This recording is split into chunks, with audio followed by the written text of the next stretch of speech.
나쁘게 돌아가고 어떻게 인정사정머리도 없고 좀 봐주면 얼마나 봐줄 수 있는 건데 없는 사람은 더 그렇잖아요. 내 사정 조금만 봐주면 되는데 저것들을 그냥 스캔다를 그냥 벼랑 끝까지 몰라가지고 결국은 자살하게 만들고 말이야. 이런 게 악에 바치고 울분이 차면 나오는 말이 예언이에요. 그러니까 그때 너희들은 다 줄 거야. 막 세상을 부정하는 것 같은 왕조가 멸망하리라고 하는 예언이 거기서 목이 바짝 나오는 거야, 이게. 이런 마음의 울분을 예언자의 글을 통해서 나의 울분으로 만들어낼 만큼 우리 사회를 보는 눈이 없으면 예언은 쓸데없는 거야, 공부가. 그냥 먼 메시아 왕국에 대한 계획을 가지고 다시 오실 메시아나 찾고 그 메시아가 바로 예수였어 안도에 한심을 쉬는 것 외에 성경 공부로 우리의 삶을 바꿀 수가 없어요. 예언자 호세아도 똑같이 그런 심정으로 왕국에 대한 심판의 메시지를 전했는데 이걸 대놓고 말을 했다가는 모든 사람들이 뭐 자기를 가만 내버려 두지 않을 것 같으니까 머리를 써서 은유를 썼어요. 은유법. 메타포라고 그러죠. 메타포. 그래서 호세아서를 가만히 읽어보면요. 여러분이 그걸 알아채셨는지 모르겠지만 이거 1인칭으로 말한 경우가 드물어요. 그러니까 자기 얘기를 하는 게 아니야. 호세아에서 벌어진 일을 제3자가 보고 말해주는 거예요. 전달하듯이. 그래서 호세아의 일대기에 벌어진 고멜이라는 여인과의 그 결혼 예식은 지금 제3자가 이야기 형식으로 지금 보도를 해주고 있고 그 얘기가 정말 호세아에서 일어났는지 안 일어났는지는 지금 알 수가 없어요. 여하간 그 호세아와 고멜과의 결혼을 마치 아나운서 앵커맨이 사건 기자가 보도하듯이 보도할 때 거기에서 전해졌던 하나의 말씀이 대신 전달이 되고 있는 방식으로 얘기가 되고 있는데 첫 마디는 1장 2절에 보면은 하나님이 호세아한테 가서 음란한 여자를 만나서 음란한 자식을 낳아라 이런 얘기를 했어요. 이 나라가 여호와를 떠나 크게 음란합니다 이렇게 말을 했습니다. 계속 그 음란이라는 말이 3번이나 나오죠. 근데 그 음란한 여자와 결혼하라는 얘기까지는 좋은데 왜 이 나라가 음란하다는 걸 왜 이 여자와의 결혼 얘기를 통해서 전하려고 하느냐? 아까 이제 우리가 읽으면서 제기를 해야 될 질문입니다. 그래서 3절에 보니까 이제 호세가 그렇게 시킨 대로 했다는 겁니다. 그래서 고멜을 맞았고 해서 아들을 낳으니까 기다렸다는 듯이 하나님께서 그 아들의 이름을 지어줘요. 하나는 이스루엘. 그래놓고는 그 이스라엘 이름을 풀어서 설명을 합니다. 그런데 가만히 읽어보면 조금 후에 1장 4절입니다. 내가 이스루엘의 피를 예후의 집에 갚으며 이스라엘 족속의 나라를 폐할 것임이니라 이렇게 되었어요. 그래서 이스루엘이 이스라엘이라는 말과 매우 유사하지만 서로 다른 지명인 거 아시죠? 이스루엘은 그 갈릴리 호수의 남서쪽에 위치하여 있는 평원을 말을 해요. 그리고 그 이스라엘의 피라고 하는 건 예후가 옛날 그 아합 왕조를 무너뜨리게 됐을 적에 오므리 왕조를 무너뜨리게 됐을 적에 오므리가의 모든 사람들을 자식들까지 모두를 다 도륙을 했던 사건이 이스라엘이라고 하는 평화에서 벌어진 일이에요. 근데 그렇게 해서 예후가 오므리 왕조를 무너뜨리게 됐을 적에 그 당시의 성경 기록을 들춰보면은 예후는 여호와를 향한 열심이 특심이더라 이렇게 칭찬을 했어요. 거기서는 열왕기 하서에는 그러니까 하나님을 향한 열심이 특심이라고 칭찬을 받아놓은 그 예후로 이름되어지는 북왕국의 그 미래가 어떻게 되어 있냐면 이스라엘 집에 되갚아주겠다. 그리고 이스라엘 족속의 나라를 폐할 거다. 그렇게 피를 흘리면서 정권을 교체를 했던 북왕국은 완전히 멸망시켜버릴 것이다 라는 예고를 이 아들 첫 번째 난 이스라엘이라고 불려진 아들의 이름을 통해서 지금 얘기를 선포를 하고 있어요. 그리고 6절에 보면 또 임신을 했는데 딸을 낳습니다. 딸을 낳고 나니까 이름을 로루아마라고 해라. 그 이름의 뜻을 또 풀이를 합니다. 이스라엘 족속을 긍휼히 여겨서 용서하지 않을 것이다. 또 8절에 보니까 또 아들을 낳았어요. 그랬더니 이번에는 또 로암미라고 해라. 뜻이 뭐냐 하니까 내 백성이 아니다. 너희는 내 백성이 아니다. 나는 너희 하나님이 되지 않을 것이다. 이렇게 얘기를 하고 있습니다. 그러니까 3명 이남일녀죠. 이남일녀의 애들 이름이 전부 다 하나님이 북왕국이라는 나라를 향하여 어떠한 마음 자세와 계획을 가지고 있는지를 풀어주기 위한 이름들이었다는 걸 알 수가 있어요. 진짜 이런 아들이 있었는지 없었는지는 모르겠지만 약간 각각의 이름이 표적 이름입니다. 표적 이름. 그러니까 호세아의 결혼 생활에 태어난 자녀와 결혼 생활을 가지고 뭔가 북왕국에 전달하고 싶은 메시지를 지금 전하고 있는 거죠. 네. 그리고는 이제 뭐 10절 가게 되면 10절, 11절은 보통 우리가 그 성서학자들이 말하는 편집 규절입니다. 그러니까 이건 호세아 시절에 쓰여진 규절이 아니에요. 이건 포로 시절에 쓴 규절이에요. 포로 시절에. 10절, 12절은. 그러니까 그때는 보니까 아까 10절에는 내 백성이 아니라 한 곳에서 그들은 살아계신 하나님의 아들들이라 할 것이고, 또 11절에는 유다 자손과 이스라엘 자손 함께 모여 우주도 무덤을 세우고 그 땅에서부터 올라오리니 이스라엘의 날이 클 거다. 아주 부강해질 것이다. 그리고 2장 1절에 가면 너희 형제에게 암미, 또 너희 자매에게는 루하마, 로라는 말이 싹 다 빠진 이름으로 불리라고 이렇게 되어 있어요. 이건 포로 시절의 희망의 규절입니다. 호세아가 한 말이 아니에요. 2장 2절부터 나와 있는 게 이 엄마 고멜, 그 아내 고멜의 행위에 대한 예고를 이렇게 쭉 써놨는데,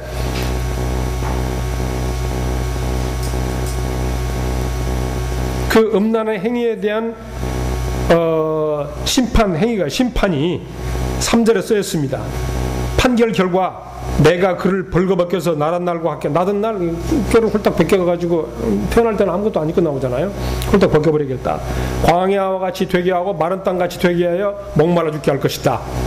그러니까 생산성을 잃어버린 거예요. 고멜이라는 여자애가 고대 사회에서 중요하게 여기는 게 자녀를 낳아야 되는데 자녀를 못 낳아요.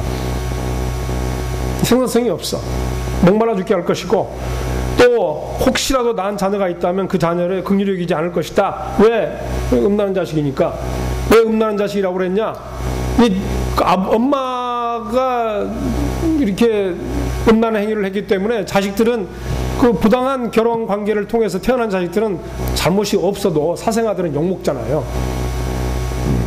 지기 애미랑 똑같아. 행동이 똑바라도 욕먹는다 이 말이야. 지기 애미랑 똑같아. 그런 말로 음란한 자식들이라고 말을 하고 있습니다. 그리고 이제 그 엄마인 고멜이 한 음행의 구체적인 행위가 5절 이하부터 쭉 나와요. 그 여자가 뭐라고 하니까 고멜이 나는 내 사랑하는 자들을 따라가겠다. 왜 보니까 떡과 물과 양털과 삶과 기름과 술을 내게 준다고 그랬다. 그러니까 뭔가 주는 게 좋아가지고 따라갔다 이겁니다.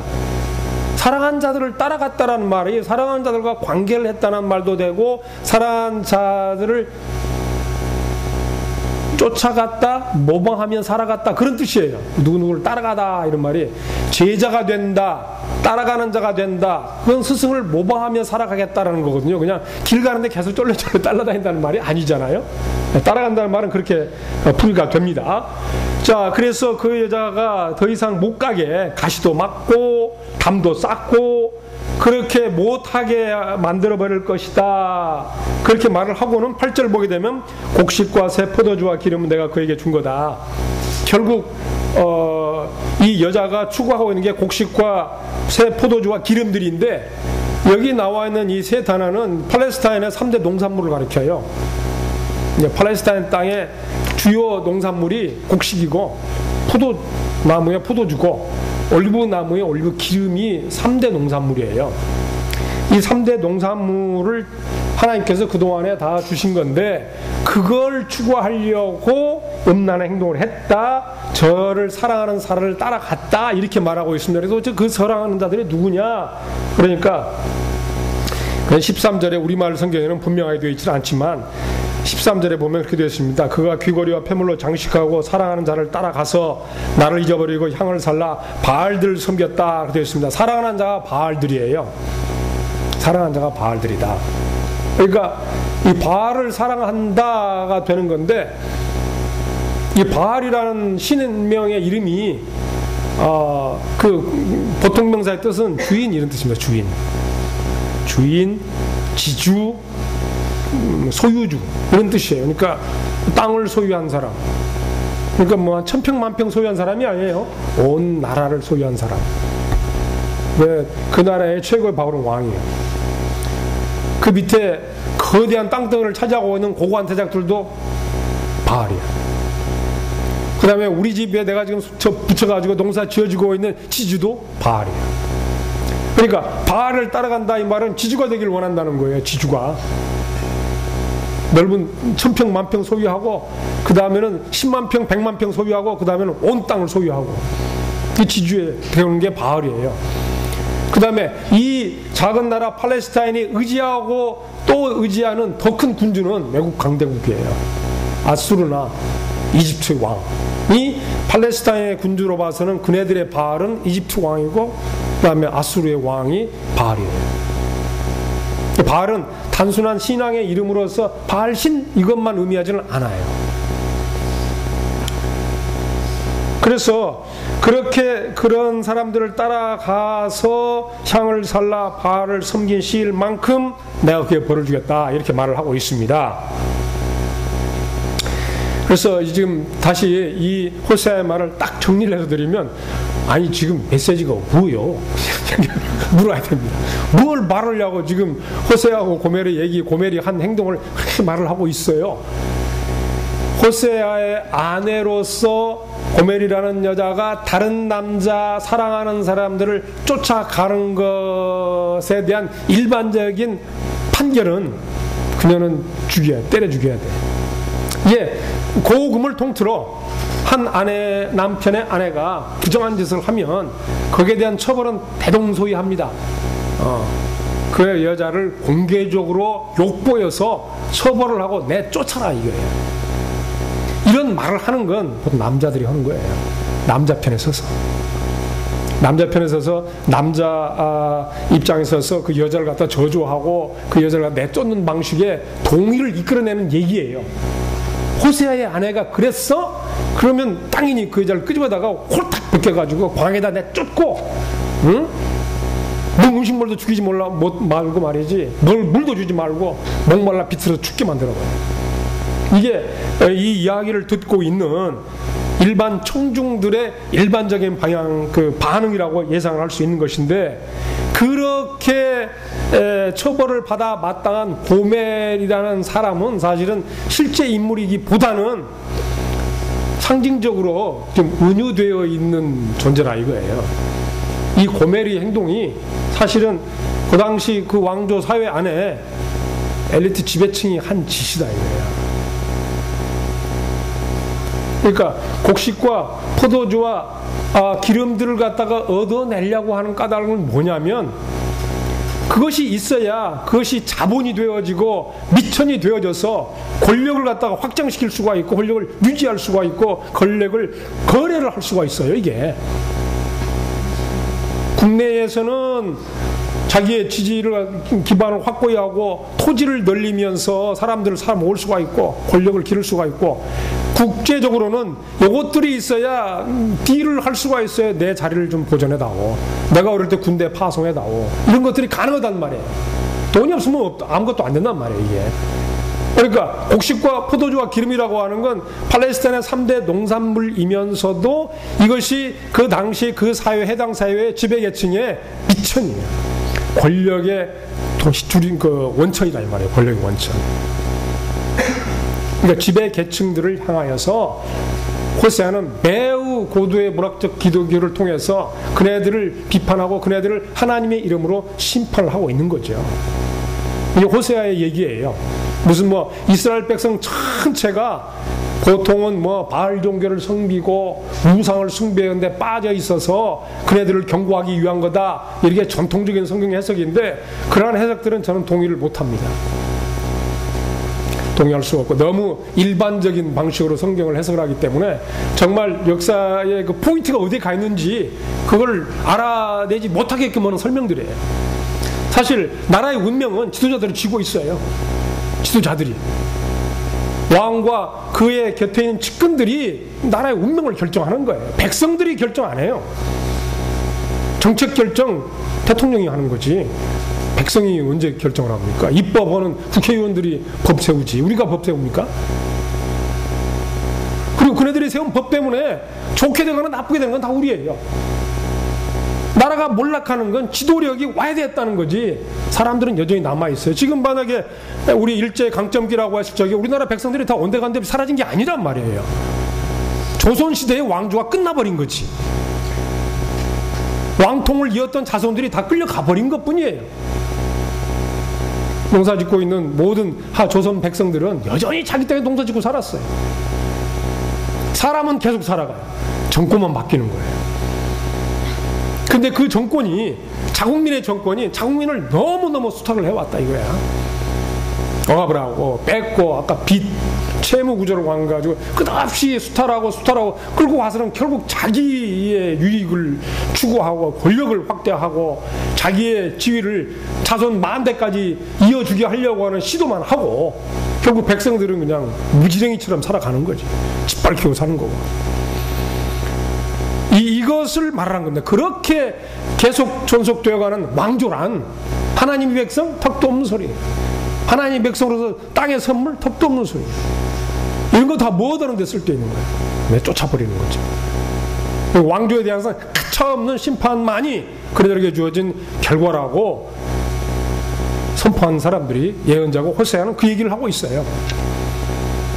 이 호세아 1장 3장에 그런 내용을 통해서 나머지 4장부터 14장까지 내용을 읽으라고 하는 건데 4장부터 14장에는 호세아 고멜 얘기 안 나옵니다. 안 나오고 계속해서 뭔지 알 수 없는 무슨 정치적인 협상 얘기, 종교적인 배신을 행위 그런 얘기만 그 애매모호한 내용들만 이어져 있죠. 근데 그 내용들은 1장부터 3장까지 있는 해석의 빛에 따라서 읽으라고 하는 겁니다. 호세아서는 그렇게 그런 구조로 되어 있어요. 그래서 제가 이제 다시 원점으로 돌아가면 그 왕조의 착취를 하고 자기 부를 갖다 늘려갔던 사람들이 누구냐? 여호와 하나님을 섬긴다는 사람들이다. 겉으로는 하나님 야훼의 출애굽의 구원 사건을 건국의 이념으로 삼고 살아가던 사람들이 그 동일 사회 안에 동일 구성원들에게 자기가 가진 권력을 더 확대하고 자기가 가진 권력을 좀 더 연장하고 유지하기 위해서 외국과 거래하고 그 거래하기 위한 모든 비용들을 곡식과 포도주와 기름들을 끊임없이 그 노동 백성들에게 착취를 하고 거두어들임으로 인해 가지고 그 대가를 치르고 백성들에게는 아무런 혜택도 분배도 주어지지 않는 그런 사회 속에서 무슨 희망을 가지고 살아가겠어요, 이 백성들이. 그걸 대신해서 하나님의 이름으로 말씀을 전해준 사람이 예언자였단 말이에요. 그 예언자의 메시지 속에는 대다수 이름 없이 살아가는 사람들의 목숨에 대한 애틋한 사랑 때문에 그렇게 나온 거예요. 사람을 사랑하지 않고서는 농사 짓고 땀 흘려 지은 농사를 그네들이 배불리 먹을 수 있는 것이 아름다운 일이라고 생각하고 그렇게 애쓰고 수고해서 얻은 농산물을 여러 가지 명분을 걷어가지고 나라를 지키네, 국가의 안녕을 위한 것이네, 내일의 우리 후손들에게 아름다운 조국을 물려주자, 그러니까 세금을 내시오, 온갖 장미핀 선전을 통해가지고 농산물을 계속해서 걷어가고 우리는 줄 것도 더 이상 없는데 또 걷어가고 이제는 빚까지 져서 또 걷어가고 먹을 것도 냉겨도 주지 않으면서 무슨 놈의 나라가 있냐 이거야. 나라가 밥 먹여줘? 나라는 추상적인 개념이에요. 사람은 실체지만은 나라는 실체가 아니에요. 우리는 살과 피가 있지만 나라는 아무것도 없는 거예요. 그건 만들어낸 지어낸 형 개념에 불과하단 말이에요. 그걸 위해서 이렇게 사람들을 희생시켜야 되겠냐 이거지. 더군다나 야훼 하나님을 믿는다는 사람들이 말이지. 하나님의 이름으로 전쟁도 하고 하나님의 이름으로 성도 짓고 하나님의 이름으로 이제까지 왕조가 유지해 왔다고 해놓고는 도대체 하나님의 이름으로 이 많은 백성들을 수탈해 가는 일이 어떻게 정당화될 수 있겠느냐. 이건 하나님이 바라시는 게 아니다. 이런 왕조라면 당장에 하나님이 멸망시킬 것이다. 이게 호세아가 한 예언의 초점이고 이사야도 그렇고 아모스도 그렇고 미가도 마찬가지예요. 관점은 조금씩 다르지만은 그래서 제가 이제 힘 기르기와 버리기와 관련된 내용으로 돌아가자 그러면, 하나님이 종살이하던 이스라엘 백성들 출애굽을 건져줘서 홍해를 건너는 기적행에 광야를 40년 동안 먹여줘, 약속의 땅에 손도 애쓰지도 않게 선물로 주었어. 그래서 가나안 땅에 살게 되었을 적에 하나님이 바라신 게 뭔지 놓쳐서는 안 된다는 겁니다. 하나님은 그네들을 종살이로부터 구원하셔서 사람답게 살도록 기회와 여건을 만들어 주신 거예요. 그 사람들은 가나안 땅에 살면서 하나님이 정말 살아계신 분이라는 거, 하나님이 정말 의로운 분이라고 하는 거, 하나님이 정말 사랑에 많으신 분이라고 하는 것을 그네들이 그 땅에 살면서 보여주면서 사는 백성이 되기를 원하셨어요. 그런데 그래서 그렇게 출발을 했는데 하다 보니까 어떤 사람은 점점 부자가 되고, 어떤 사람은 계속 농사가 안 되고 그래가지고 가난하게 되고, 이러다 보니까 가난한 사람 없는 사람이 생겨나게 됐는데, 초반부에는 가난한 사람들을 향하여 부자들이 공짜로 그냥 가족 곡식도 내어주고 옷도 내어주고 이랬어요. 이자 안 붙이고. 근데 그러다 보니까 나라가 생기고 왕이 생기고, 왕 생기니까 이 관료들이 필요하게 되고, 관료들에게는 월급을 줘야 되고, 월급 줄 것은 나올 게 없으니까 백성들에게 서금을 거두게 된 거예요. 나라라고 하는 거, 국가라고 하는 보이지 않는 추상적 컨셉트의 정의는 뭐냐면 세금제도예요. 조세제도. 백성들이 낸 세금으로 나라를 운영하는 거예요. 그게 없으면 나라는 무너집니다. 그러니까 조세를 거두갈 수 있는 권한이 왕권이에요. 왕권의 상징이야. 안 내면 군대를 동원해서 백성들을 억압할 거고, 그 조세 부담을 덜어들기 위해서 외국과의 전쟁을 벌이게 되고, 그래서 다른 나라의 백성들에게 조세를 거둬들기 위해서 영토를 확장하는 거예요. 그래서 넓은 영토가 되었다는 것은 온갖 사방 천지에서 마음껏 조세를 불러다가 떵떵거리는 왕조가 생겼다는 것 뿐이에요. 반대로 백성들의 부담은 조금 줄어들지는 모르겠지만, 그래서 정복전을 벌이는 거예요. 전쟁이라는 게. 그러나 이제 팔레스타인에 돌아오게 된다면 백성들에게서 그렇게 살았는데, 부자가 점점 왕권이라고 하는 권력욕을 벌이게 되어지게 되니까 그때부터 이제 부당한 착취가 벌어지게 되는 겁니다. 처음엔 대놓고 나쁜 짓 안 했어요. 몰래 했지. 아무도 눈치채지 못할 만큼 했지. 그래서 조금씩 집 벌어지고 나니까 맛이 들렸어요. 맛 들여놓으니까 점점 손이 커지는 거예요. 바늘도둑이 소도둑 된다고 그러지 않습니까? 저는 우리 기독교가 그 축복 얘기를 많이 하는데, 나는 복을 받긴 받아야 한다고 생각합니다. 그런데 그 복이 무슨 복이냐 할 것 같으면, 이 성경에서 말하는 하나님이 정말 바라시는 바, 정말로 우리 신앙에게 주신 축복은 뭐냐면, 사람이라는 것은 반드시 이렇게 살아가야 하는 것이 옳다라고 하는 생각을 배우는 게 축복이에요.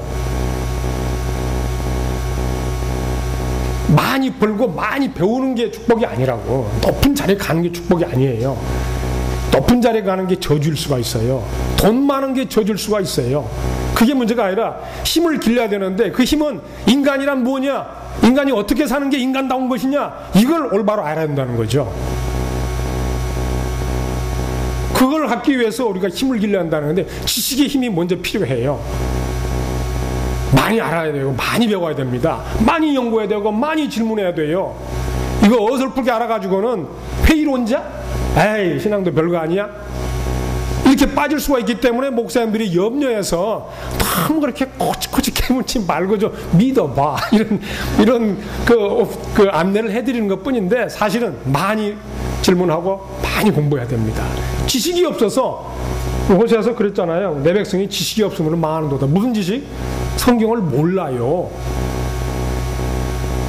모르니까 성경의 힘을 이용해서 신앙을 세워 나갈 수가 없어요. 이 울분에 찬 신앙이라고 하는 거, 단말마적인 비명과 같은 신앙, 이게 우리를 지탱해주는 힘이 되는 것인데, 사람이란 모름지기 그래서는 안 되지. 이렇게 딱 말하면요, 아무도 거기서 말 못합니다.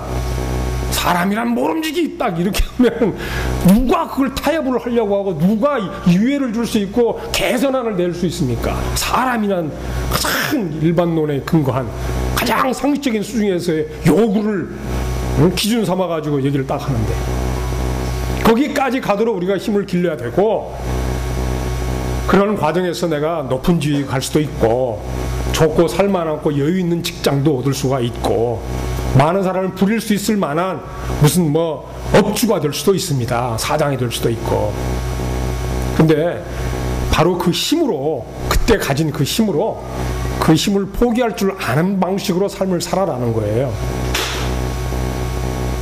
힘을 버릴 줄 아는 방식이라는 게 뭐냐면, 그게 우리 예수신앙의 필요성이 그 자리에 있어요. 예수님은 잘 아시는 것처럼 하늘에 12명도 더 되는 영을 불러다가 로마 백성들을 물리칠 수 있었다고 분명히 말씀하셨잖아요. 그러나 안 했어요. 힘이 있지만 안 쓰신 거죠. 하나님으로서 많은 이적, 왜 사람 병만 고쳐줘? 왕도 죽여버리지. 살릴 수도 있으면 죽일 수도 있는 거 아니에요? 좀 그러질 않았다는 거예요. 힘을 쓰질 않았어요. 포기한 거죠. 더 큰 힘이 있다는 걸 보여주신 거예요. 더 큰 힘이 있다는 게. 그게 인간으로 이면서 하나님으로 인정받게 되는 예수님의 모습이었어요. 인간이라면 과연 그럴 수 있겠어요? 응? 침뱉고 욕하고 그런 자리에 달려있을 수 있겠습니까? 널 두고 보자. 악에 바치면 무슨 말 못합니까? 곧 죽는데, 죽고 나면 아무 남지도 않은 말인데, 반응할 수 있었지만 그러지 않으셨다는 거예요. 예수님이 살아가신 삶의 한 발짝 한 발짝이 다 하나님이시면서 사람으로서는 도저히 할 수 없는 그거, 바로 그 하나님의 모습으로 살아가셨다는 게 우리들의 삶의 표대, 우리도 역시 그렇게 살아가야 하기를 바라주는 그런 그 법례 최초의 모범으로서 우리는 예수님을 믿고 있는 거기 때문에, 우리는 예수를 믿어서 내가 성공하고 축복하고 잘 살아가지고 그러면 영광 아니에요. 대통령이 돼도 영광 못 돌리잖아요. 장로님이시면서 대통령 됐지만 영광 돌렸어요? 욕먹지. 왜? 그분의 신앙적 그 가치 기준이 이렇게 의아하게 만드는 그 정치를 많이 하셨기 때문에. 차라리 대통령으로 안 됐으면, 그냥 회사의 큰 재벌 사장으로만 남아 있었으면 우리가 그렇게 비난 안 하죠. 그러나 하나님을 믿는 사람이고 교회 장로이었기 때문에 요구가 있어요. 뭐 기독교에서 그렇게 가르치셨어? 제가 묻고 싶은 거예요. 성경이 뭐라고 가르쳤길래? 이렇게 잘 먹고 잘 사는 것만이 최고예요? 성경이 잘 먹고 잘 사는 것만 최고로 가르치잖아요. 최고는 사람답게 사는 거예요. 사람답게 살기 위해서 내 욕망을 버려야 돼요. 내 욕심을 비워야 돼요. 그게 힘 기르기와 버리기라는 말 속에 들어있는 논리입니다. 많이 가져보세요. 절대 못 버립니다. 어떻게 해서 얻은 건데 말이야. 어떻게 해서 내가 얻은 건데. 못 버립니다. 예수님은 버리셨잖아요. 원래 하나님인데. 하나님이 점차 되어가신 것도 아니고 원래 하나님인데 하나님이심을 버리셨다고 그랬잖아요. 이게 성경이 우리한테 주는 교훈입니다. 저도 그러려고 애를 쓰고, 내가 힘을 사용해야 될 때 정말 나를 위하여 쓰는 것인지, 내 욕망을 추구하기 위해서 쓰는 것인지, 아니면은 정말 예수님이 가르친 말씀대로 내 힘을 사용하고 있는 것인지를 끊임없이 묻고 자문하면서 살아갑니다. 앞뒤 죄가면서 나 이해가 될 거냐 말 거냐, 이렇게 아주 그 시대에 적응 잘하는 방식으로 미꾸라지 마냥 이렇게 살아가게 되는 건 아니라고 생각해요. 예언자가 가르쳐 준 것은, 주신 말씀은 그대로 선포하는 것입니다. 목숨과 맘과 보더라도 이것이 옳다고 믿으면 그냥 살아가는 거예요. 아마 우리 그리스도인들이 정말 이런 자세로 살아왔더라면, 우리 이명박 대통령이 대통령 시절에 이와 같은 기준으로 교육받아가지고 이와 같은 생각으로 통치를 하기로 작심을 했었더라면 더 많은 발전을 안 했을지 모를 망정 아마 한국 사람들의 정신구조는 많이 변화되지 않았을까 그런 아쉬움이 있어요. 조금 잘 살게 해줬다는 미끼를 던져서 정권을 누린 것 외에는 그분이 한 게 없지 않냐. 기독교인으로서 비기독교인에게 또는 같은 기독교인들에게 희망을 주고 또 다른 기독교인 대통령이 나오기를 바라는 그런 마음을 안 들게 하셨잖아요. 아니, 같은 기독교인이더라도 보는 입장 각기 저각기 다르겠지만은, 저는 기독교의 성경에서 가장 중요한 원칙은 올바로 사람답게 사랑하지 가장 기본 원칙이라고 생각합니다.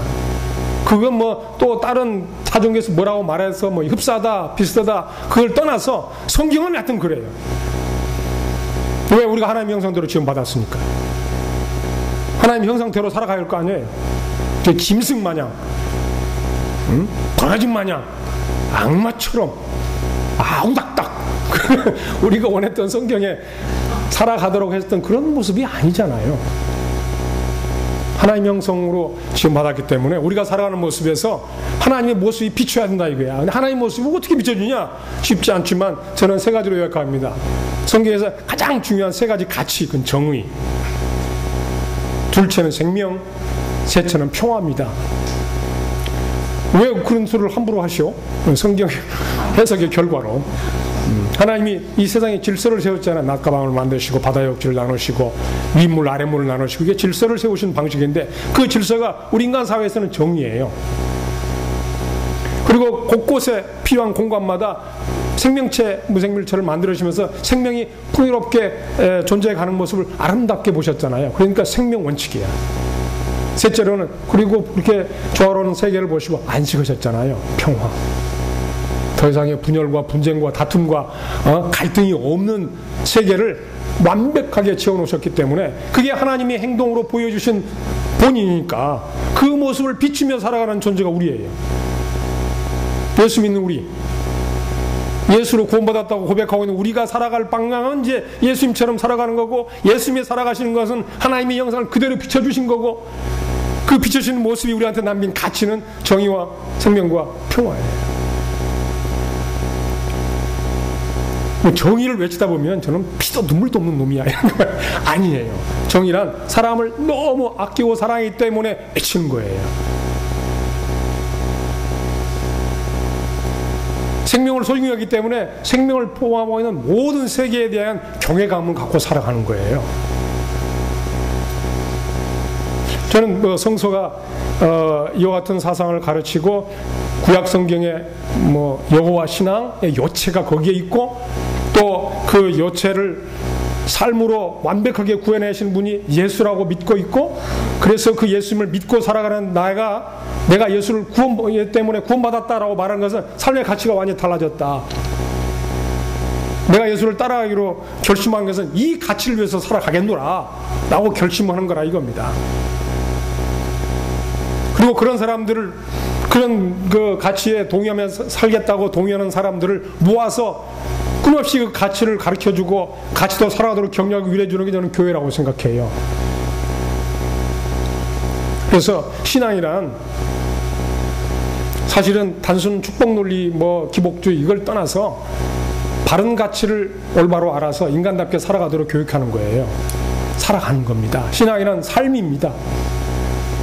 삶은 여러 가지 요소가 있어요. 정치, 경제, 사회, 문화, 역사, 지식 모든 면이 함께 어울려져 있지 무슨 뭐 영적인 측면, 그래서 영적인 측면이 어디가 있어요? 영적인 측면이 하나님과 우리가 관계에 있어서 우리가 다루는 삶의 영역은 모든 영역을 다 포함하는 거예요. 우리가 교회에서는 아주 착실한 신자지만 교회 밖에 나가면 이상한 사람, 이건 잘못 가르친 거죠. 잘못 배웠기 때문에 그런 거죠. 교회에 있든 교회 바깥이든 우리가 그리스도인이며 신앙이라고 하는 데서는 편함이 없고 신앙이 가르쳐주는 원칙은 분명해요.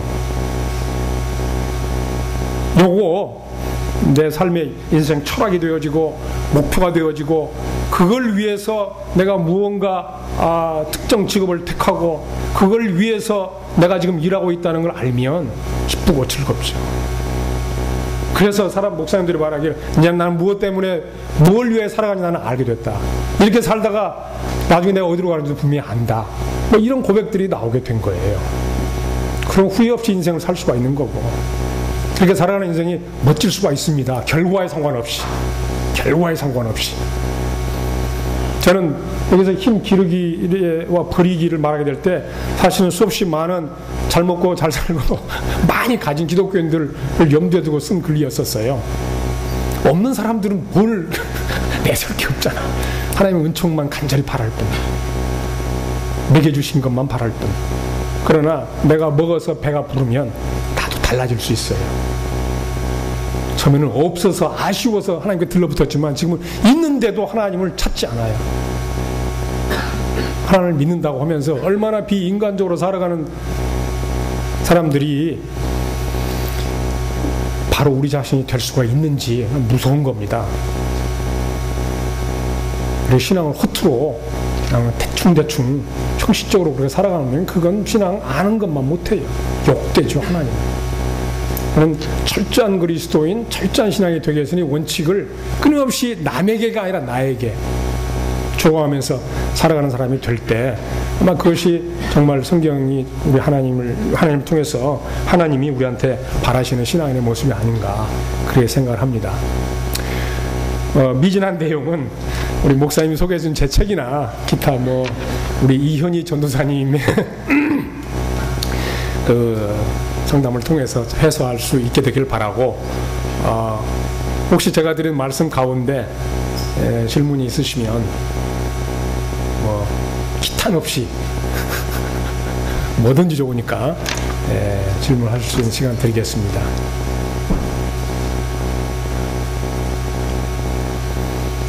너무 강의를 잘해가지고 할 말이 없나? 아니면 너무 동떨어진 얘기를 해서 우리 제가 볼 때는 제가 저를 초대해 줬다고 하는 것 때문에 드리는 말씀이 아니라 저는 어디도 초대받는 교수가 아닙니다. 저를 초대 안 하려고 그래요. 안 하려고 그래서가 아니라 몰라서 그러고 제가 이름도 없고 그래서 그러겠지만 내용이 이러다 보니까 피차 다 포기하고 피차 무너져야 되거든요. 이게 그건 교인들은 문제가 안 돼요. 목사님부터 내려놔야 되고 목사님부터 주저앉아야 되니까 그렇게 말하고 있으니까 저를 좋아할 수가 없죠. 짙게 세워가지고 하고 이러면은 이제 한 건이 잘 성사가 되는 거지. 그러지만 저는 예언자와 예언자의 사상을 이렇게 말을 하고 여기에는 어떤 가감도 없고 무언가 제가 정치적 숨긴 의도를 가지고 어떤 방향으로 여러분들을 부추기려고 한 생각이 초도 없기 때문에 목숨 걸고 하는 내용입니다. 제가 이런 식으로 강의를 하면 학생들을 손들고 그럼 우리 보고 데모하라는 거냐 이런 많은 질문 반대 의견 그런 그 부정적인 생각들을 많이 유포되어 있어요. 저는 조금 이렇게 좀 낙인이 찍혔다고 그럴까? 약간 요주의 인물처럼 이렇게 말들을 하는데 그건 큰 오해시고 사실은 어떻게 하면 내가 믿는 신앙 또 우리가 믿는 신앙을 좀 이 성경적 기초에 탄탄하게 세울 수 있을까에 대한 저의 발견, 저의 깨달음을 나눈 것뿐이기 때문에 양보 안 하고 가감하지 않고 있는 대로 말씀드린 겁니다. 그래서 논리가 있었는지는 잘 모르겠어요. 아까 이공계 분들이 많이 계시니까 처음에는 잘 나가다가 이렇게 어디 3000% 빠지는 것 그건 아니었는지 또 저도 한번 생각해 보게 됩니다. 어디 옛날에 문서인 호세아의 글의 작성 과정 또 호세가 남긴 말 또 야훼 신앙의 본질 핵심이 어디에 있는가 이걸 잘 알고 그걸 실천적으로 살아가야 되는 게 오늘 우리들의 과제다. 어느 누구도 이것을 완벽하게 100% 잘할 수 있는 사람은 예수님 빼고는 없을 것이지만 우리는 끊임없는 요구에 반응을 하면서 살아가는 존재다. 실수가 있고 허물도 있고 또 안 될 수도 있어요. 그러나 그것에 낙심하는 건 신앙이 아닙니다. 또 용기를 내서 안 되었지만 지난번에 안 됐지만 이번은 다시 한번 해보도록 권면을 받고 있는 게 우리 신앙이기 때문에 너무 죄의식에 사로잡힐 필요도 없고 무능한 마음에 지쳐질 필요가 없다고 생각합니다. 우리는 끊임없이 그냥 나가는 거예요. 목표를 정하고 안 될 값에 안 되는 것이 너무너무 분명해졌다 하더라도 또 가야 돼요.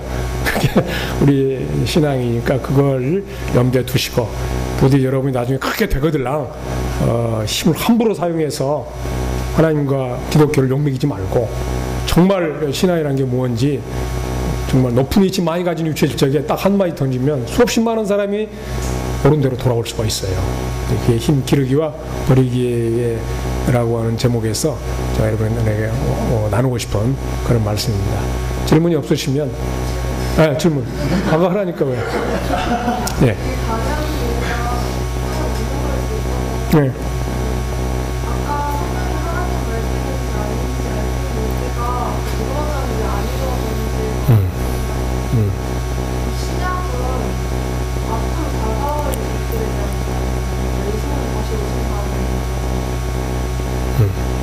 뭐 신약이 전부 다 그렇게 써놓은 건 아니지.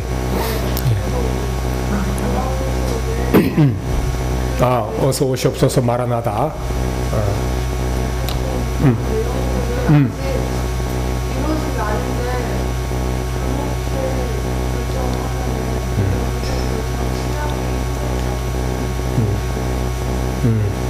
일단은 이미 이루어진 사실에 근거한 권위를 갖고 있고, 마태든 마가든 뭐 복음서들이라는 게, 요한이라든지 사람의 권위예요. 사람의 권위. 이미 그 사람들은 이미 이루어진 일에 대한 권위를 획득한 사람들의 이름이고, 그 사람들의 입에 넣어진 그 이름으로 쓰여진 글들이 성경으로 받아들여지게 됐죠. 그러니까 앞으로 이루어지지 않은 일들을 분명히 이루어지라는 확신을 주는 글이에요. 요한계시록의 경우는 앞으로 안 이루어진 거라고는 이미 요한이 처음 등장했을 적에 저게 도대체 주의 제자 요한이 맞아? 장로 요한이 맞아? 저 사람 왜 저 짓을 저런 말을 저렇게 하고 다녀? 이랬을 때가 아니에요. 이미 그들은 예수와 함께 살았던 사람들이라는 권위를 갖고 있어요. 그 사람이 미래에 또다시 예수의 재림을 예고하고 있기 때문에 그건 분명하다는 거예요. 무슨 말인지 알겠어요? 응? 이미 이제 처음 등장했을 때는 몰라. 하지만 해놓은 말이 성취되고 난 다음에는 흔들림 없는 신성한 권위를 갖게 된다고. 그 사람들의 이름으로 써진 글은 미래에 대한 일조차 분명히 이루어지리라고 하는 기대를 갖게 한다 이 말이에요. 왜? 이미 이루어진 바가 있으니까 또 이루어질 거야 라는 확신을 준다 이 말이죠. 그런 의미에서 미래에 대한 소망을 계속 끊임없이 줄 수 있는 책이 다 된 거라요. 좋은 질문이에요. 성서. 예. 이미 말씀하신 것 같아요. 그러면 저 일반 신앙인들 이론자적인 정보를 사용하고 있는 거예요. 예. 그렇다면 할 수 있는 좀 솔직히 아까 뭐 신대원에서 예. 예. 여기까지는 안 하고 그러면 어떻게 하면 저희가 이제 잘못 자살자라는 예. 그러면 좀 끊임없이 뭔가 개인적으로 기도하고 약간 감사하는 생각을 네. 그래도 뭔가 참여를 해야 되는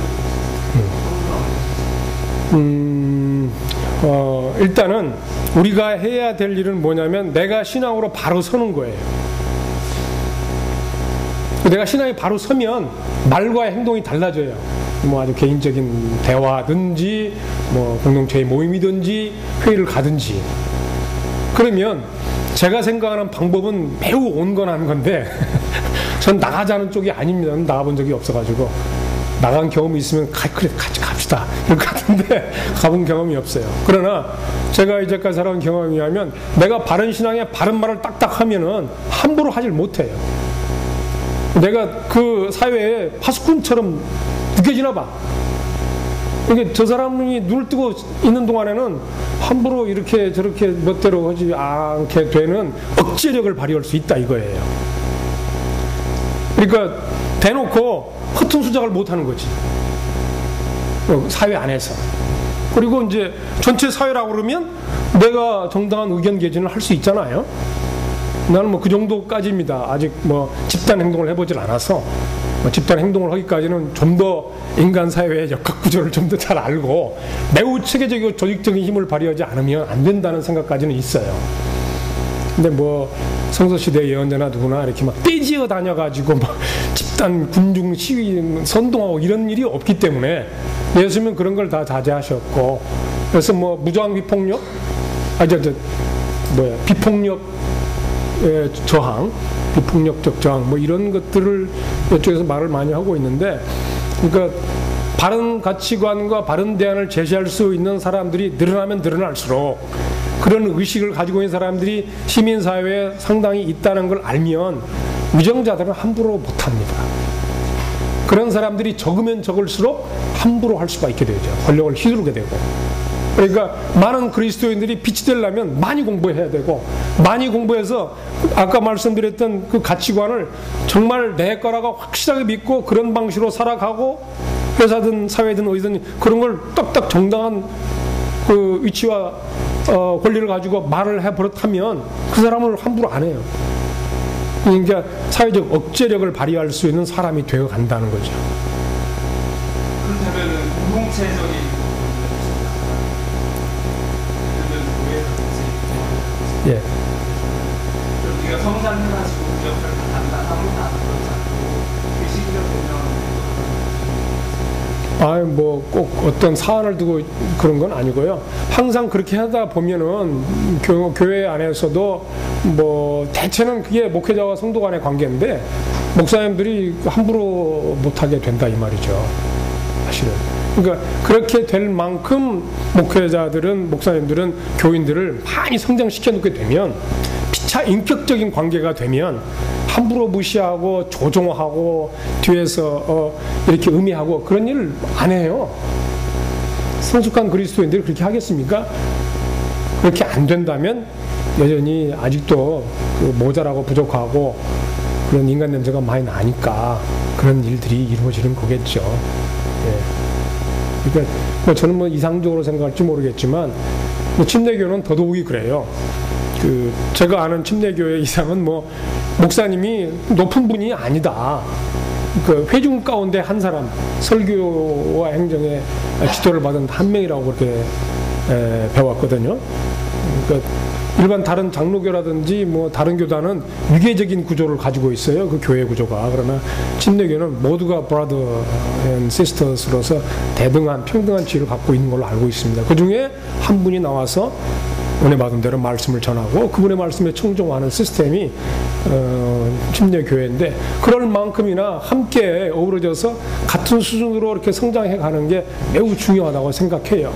그러려면 제 목사님이 굉장히 지금도 소탈하시고 계시지만 내가 이만큼 안다. 너희들 아는 것만큼 나도 알고 너희들 모르는 건 나도 모르고 이렇게 하면서 같이 알아가자고 열린 마음으로 갈 적에 함께 이렇게 신뢰 관계가 세워질 수 있고 함께 믿어간다는 그런 공동체 의식을 더 견고하게 해줄 수 있다고 생각이 돼요. 목사님은 다 알고 중재인들은 아무것도 모르고 그러면 많이 아는 사람이 적게 아는 사람을 무시하고 학대하듯이 아무것도 쥐뿔도 모르는 게 까불고 있어 이런 소리 한다고 하는 것 자체가 그건 교회에서는 있을 수 없는 일이에요. 그러니까 함께 배워가고 그렇게 되면 뭐 많이 알아야 장땡은 아니니까 하나님 앞에서 똑같이 지음받은 피조물이라는 입장을 가지고 같이 신앙생활을 해 나가신다 그러면 그게 뭐 목회고 교회고 건강한 교회가 되지 않을까 생각이 해요. 네, 또 질문. 네, 2분 남았습니다. 내가 이거 안 하면 안 되겠다, 이거 아쉽겠다, 그런 질문 한 번만 있으면 하시고 아니면 제가 마치도록 하겠습니다. 네, 모쪼록 제가 볼 때는 목사님이 뭐 워낙 소탈하시고 또 끊임없이 자신을 열고 더 공부하시려고 하는 태도 때문에 저는 여러분에게 참 미래가 밝다고 생각합니다. 목사님이 이미 뭔가를 많이 아신 것처럼 권위를 딱 버티고 계시면 거기에는 좀 희망이 없지 않을까. 복종만이 거기에서는 행복이지 이렇게 함께 공유를 한다든지 나눔이라는 게 이게 이루어지질 않거든요. 목사님은 워낙 열고 계속해서 배우시려는 태도를 가지고 계시기 때문에 여러분들에게 지속적으로 좋은 말씀을 나눠주시고 여러분도 같이 성장해야 되는 아름다운 교회 이루어가게 되리라고 믿습니다. 부디 잘 건강하게 성장하셔서 꼭 하나님 기쁘게 하는 정말 정의의 사도, 생명을 너무너무 소중하게 여기는 그런 생명의 사도, 그 다음에 이 세계의 평화를 씨뿌리는 그런 사람들로 살아갈 수 있게 되기를 바라겠습니다. 고맙습니다.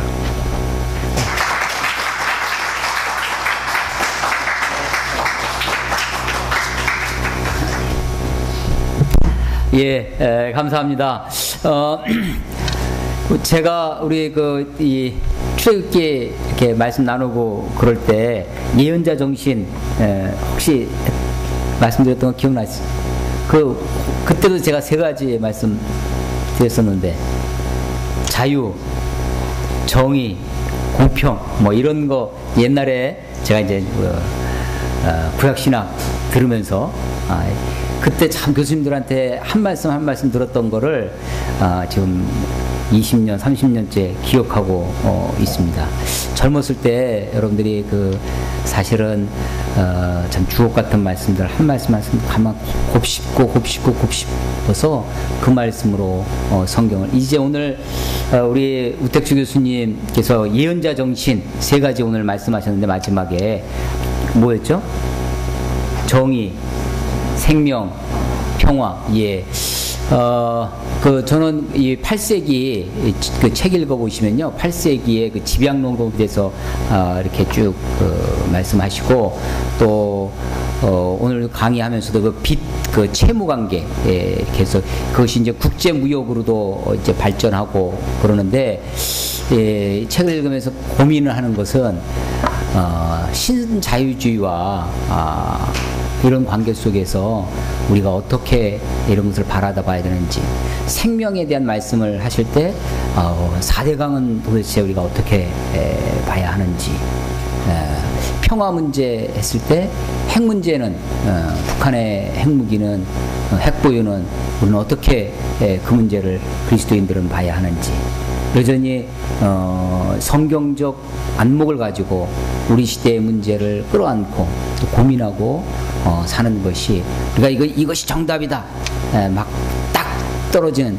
그런 것이 당장 우리들에게 없을런지 모르고 또 우리가 가지고 있는 정보나 지식이 부족해서 분명한 뭐 4대강만 해도 여러 가지 이야기들이 반대쪽 뭐 찬성 쪽 여러 가지 주장들이 있으니까 정확한 정보가 없어서 분명한 판단은 못 내린다 할지라도 우리가 고민하고 또 생각하고 또 그리스도인으로서 어떤 자세로 살아가야 할지 또 내가 그 위치에 갔을 때 또 어떻게 결정하고 또 어떻게 삶을 살아가야 할지를 우리가 늘 고민해야 된다고 생각됩니다. 힘 기르기와 힘 버리기 이게 참 제가 지난 한 두 달 동안 이 주제를 가지고 정말 우리 그리스도인들이 힘쓰고 애써야 될 주제다라고 생각됩니다. 힘 기르기 위해서 특별히 청년 시대 여러분들이 힘 기르기 위해서 노력을 많이 하십시오. 뿐만 아니라 우리 기독교 정신이 아까 예수 정신이라고 말씀하신 예수님의 정신이 힘 버리는 거죠. 힘을 버리는 게 사실은 힘입니다. 힘 버리는 게 능력이고 힘 버리는 것이 그 사람의 인격이고 그 사람의 참 신앙이라고 생각되어집니다. 힘 기르기와 힘 버리기라고 하는 이 단어 하나만이라도 여러분들이 마음에 새기고 그렇게 실천하고 살 수 있으면 좋겠다 생각되어집니다. 이 시간 우리 한번 같이 기도하고 우리 모임 마치겠습니다. 모임 후에는 우리 도시락 식사가 준비되어 있기 때문에 같이 식사하시면 교제하시면 혹시 이런 분위기에서 질문하지 못하신 게 있으면 교수님한테 또 이렇게 좀 질문하셔도 좋겠습니다. 이 시간 한번 기도할 것은 우리 교회도 두 분의 전사님이 계시지만 우리의 한국 교회의 미래를 생각하면 우리 교회의 지도자, 목회적인 지도자를 양성하는 신학교가 정말 바른 신학과, 바른 신앙과, 바른 인격의 그런 도장이 되어서 거기서 하나님의 사람들이 잘 배출될 수 있도록 거기서 사역을 하시는 많은 교수님들이 계시는데 하나님께서 그분들에게 선한 마음, 선한 지식을 더해 주시고 정말로 하나님의 말씀을 가감하지 아니하고 그 말씀을 선포할 수 있는 그런 믿음의 귀한 훈련의 장이 되게 해달라고 특별히 오늘 우리가 많은 교수님들 그냥 다 모르고 한 번 우리가 지금 우택주 교수님 한 번 우리가 오셨는데 우리가 이 교수님에게 하나님께서 더 밝은 지혜를 주시고 더 밝은 은혜를 주셔서 하나님의 말씀을 특별히 구약 성경의 말씀을 우리 신학도들에게 후학들에게 잘 가르칠 수 있는 그야말로 선지동산이 되게 되게 해달라고 한번 기도했으면 좋겠고요. 또 하나는 오늘 우리가 들은 바 말씀대로 말씀이 구약성경이 특별히 구약성경이 저 수천 년 전에 있었던 옛날 이야기 골고짝에 있었던 그런 것이 아니라 정말 우리들의 삶에 생생하게 역사할 수 있는 그런 하나님의 말씀으로 그래서 우리가 이 말씀을 붙들고 또 하나님의 생각들이 우리의 삶을 통해서 실천되어지는 그런 그리스도인 되게 해달라고 한번 다 같이 기도하겠습니다. 같이 기도합시다.